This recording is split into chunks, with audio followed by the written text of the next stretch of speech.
Bonjour, aujourd'hui nous allons aborder 4 sujets de l'expression orale, tâche 3 du TCF Canada.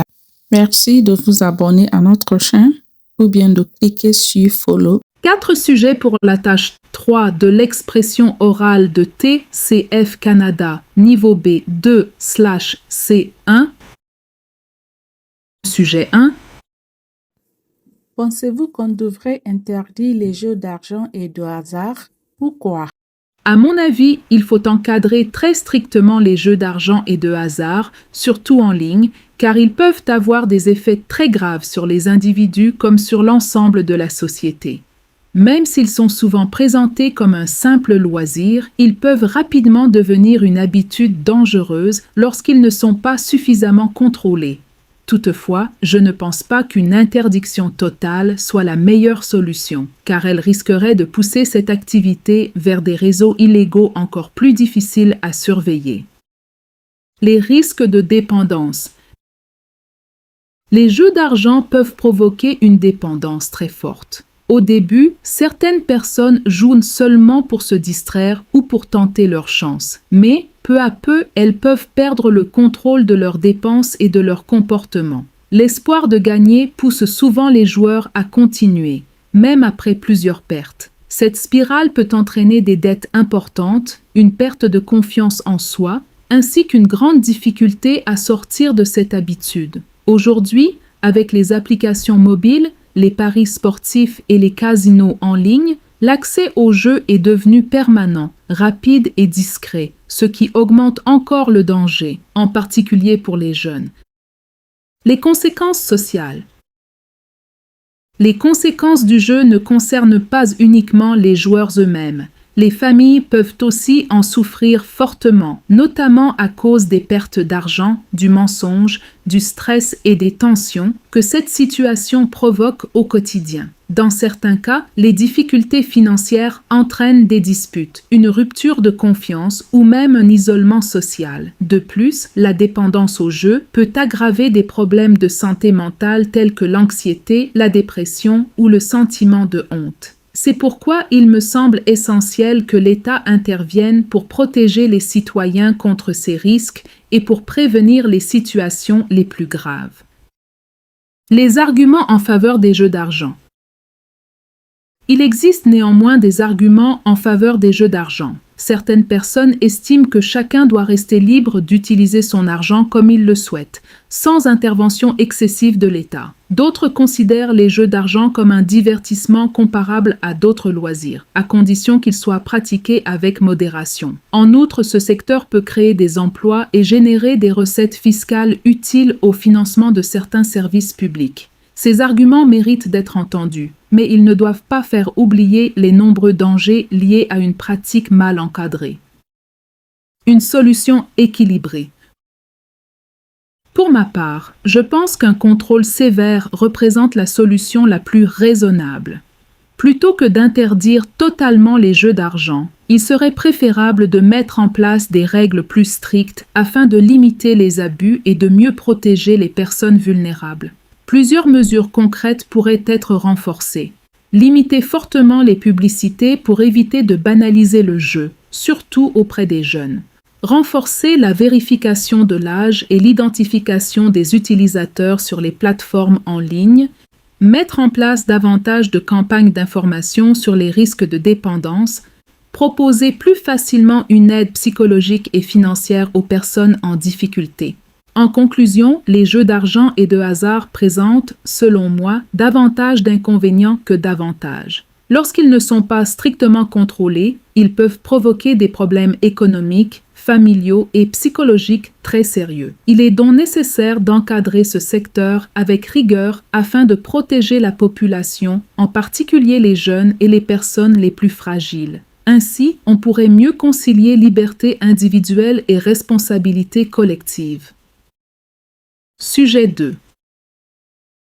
L'utilisation des réseaux sociaux ou des applications rend-elle les gens moins dynamiques? Qu'en pensez-vous? Une influence réelle, mais pas systématique. À mon avis, l'utilisation excessive des réseaux sociaux et des applications peut effectivement rendre certaines personnes moins dynamiques, aussi bien sur le plan physique que social. En effet, lorsque l'on passe une grande partie de la journée devant un écran, on consacre moins de temps aux activités sportives, aux sorties, aux échanges en face à face et même au repos de qualité. Toutefois, cet effet n'est pas automatique, car tout dépend du temps passé en ligne, du contenu consulté et de la manière dont ces outils sont utilisés dans la vie quotidienne. Un impact sur l'activité physique. D'abord, les réseaux sociaux occupent une grande partie du temps libre. Beaucoup de personnes passent plusieurs heures par jour sur TikTok, Instagram ou Facebook à regarder des vidéos, à faire défiler du contenu ou à suivre la vie des autres, sans pratiquer d'activités vraiment enrichissantes ou stimulantes. À force, cette habitude peut réduire l'activité physique, diminuer la motivation et installer un mode de vie plus passif. Au lieu de sortir, marcher, de lire, de faire du sport ou de consacrer du temps à des loisirs créatifs, certaines personnes restent connectées presque en permanence, ce qui peut affaiblir leur énergie et leur concentration. Ensuite, de nombreuses applications simplifient énormément la vie quotidienne. Il est désormais possible de commander un repas, de faire ses achats, de regarder un film ou même de suivre certains cours sans quitter son domicile. Bien sûr, ces services sont pratiques et font gagner du temps. Cependant, ils peuvent aussi favoriser la sédentarité, car certaines personnes se déplacent moins qu'avant et prennent l'habitude de tout faire à distance. À long terme, cette facilité permanente peut réduire les occasions de bouger, de sortir et de participer à des activités extérieures. Des effets sur les relations sociales. Par ailleurs, l'usage excessif des réseaux sociaux peut aussi modifier la manière de communiquer. Beaucoup de jeunes, mais aussi d'adultes, préfèrent parfois échanger par message plutôt que rencontrer les autres en personne. Même si la communication en ligne est rapide et pratique, elle ne remplace pas totalement les interactions directes. À long terme, cette habitude peut affaiblir certaines compétences relationnelles comme l'écoute, la spontanéité, la patience ou la capacité à maintenir une conversation réelle.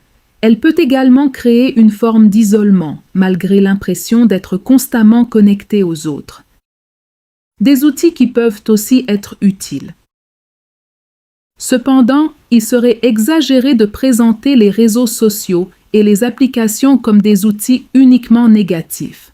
Lorsqu'ils sont utilisés avec modération et intelligence, ils peuvent au contraire avoir de nombreux avantages. Ils permettent d'apprendre de nouvelles compétences grâce à des vidéos éducatives, de développer une activité professionnelle, de promouvoir une entreprise, de suivre l'actualité ou encore de rester en contact avec des proches qui vivent loin. Certaines applications peuvent même encourager une vie plus active, par exemple en aidant à organiser son temps, à pratiquer du sport ou à apprendre une langue. Tout dépend donc de l'équilibre entre l'usage du numérique et la vie réelle.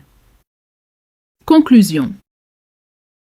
Pour conclure, les réseaux sociaux et les applications ne rendent pas automatiquement les gens moins dynamiques, mais leur usage excessif peut clairement avoir des effets négatifs sur l'activité physique, les relations sociales et les habitudes quotidiennes. Le véritable problème réside surtout dans l'excès et dans le manque d'équilibre. Si l'on sait limiter le temps passé en ligne et préserver une vie active, sociale et organisée, ces outils peuvent devenir un soutien utile plutôt qu'un obstacle au dynamisme. Sujet 3. La plupart des gens veulent paraître jeunes que leur âge. Qu'en pensez-vous? Un phénomène très répandu. Aujourd'hui, beaucoup de personnes souhaitent paraître plus jeunes que leur âge réel. Ce phénomène est très répandu dans de nombreuses sociétés, où l'apparence occupe une place importante dans la vie sociale et professionnelle. Ce désir s'explique à la fois par l'influence du regard des autres et par une volonté personnelle de rester en forme, séduisant, énergique et sûr de soi. La pression de la société. Tout d'abord, la société valorise fortement la jeunesse.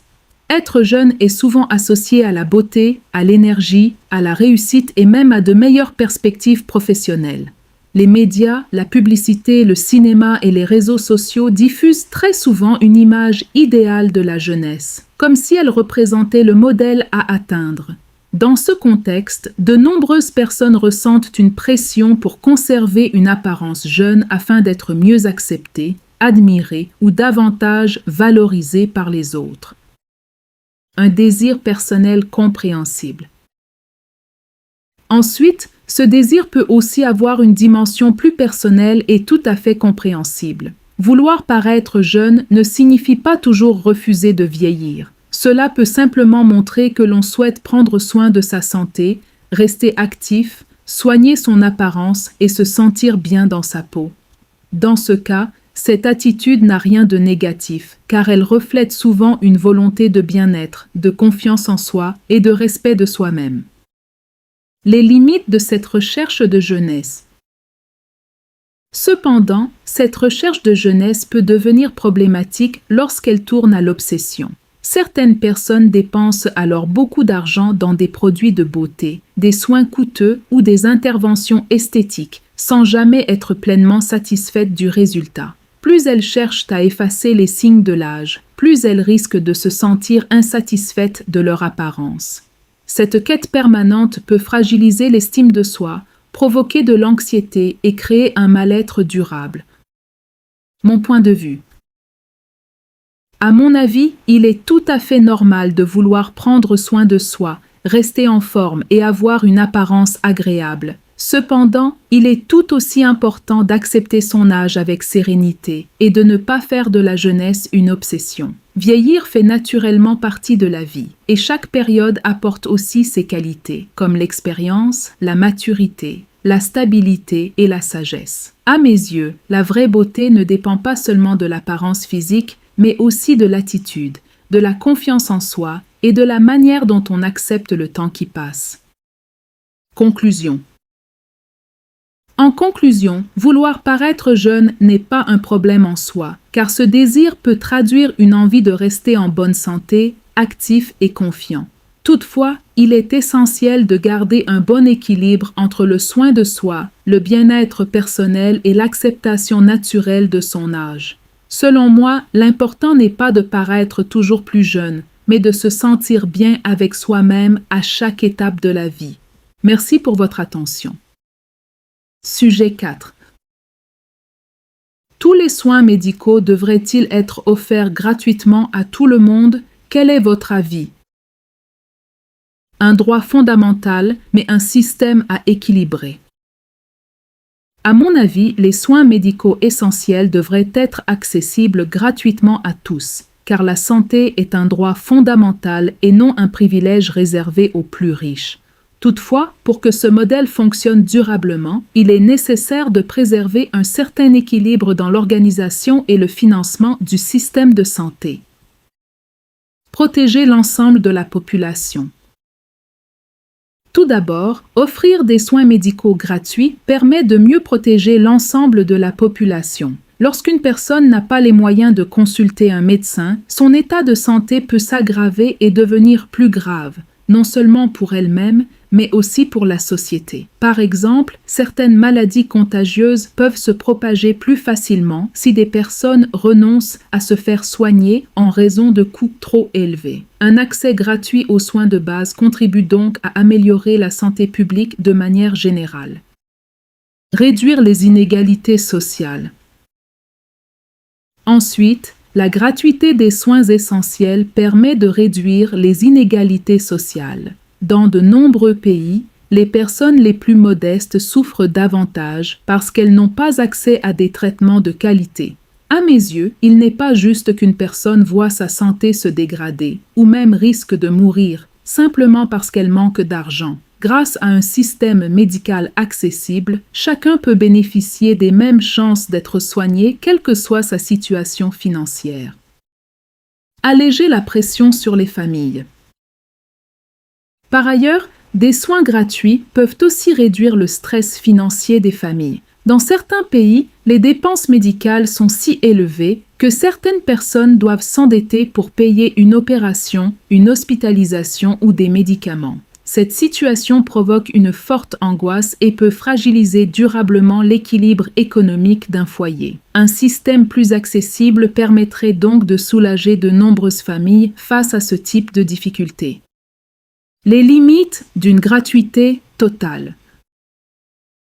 Cependant, il faut reconnaître que la gratuité totale présente aussi certaines limites. D'une part, elle représente un coût très important pour l'État. D'autre part, certaines personnes pourraient abuser du système en consultant sans réelle nécessité, ce qui risquerait d'allonger les délais d'attente. C'est pourquoi certains estiment qu'une participation financière modérée pourrait être justifiée dans des cas précis.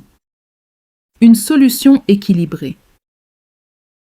Pour ma part, je pense que les soins essentiels, comme les consultations médicales, les urgences et les traitements importants, devraient être gratuits pour tous. En revanche, certains services moins indispensables pourraient rester payants afin de limiter les abus et de contribuer au financement du système de santé. Une telle approche permettrait de concilier solidarité, efficacité et responsabilité. Conclusion. En conclusion, même si la gratuité des soins médicaux représente un défi économique important, je pense qu'elle reste nécessaire pour construire une société plus humaine, plus juste et plus solidaire. L'essentiel est de garantir à chacun l'accès aux soins indispensables, tout en maintenant un système de santé efficace et durable. Merci pour votre attention.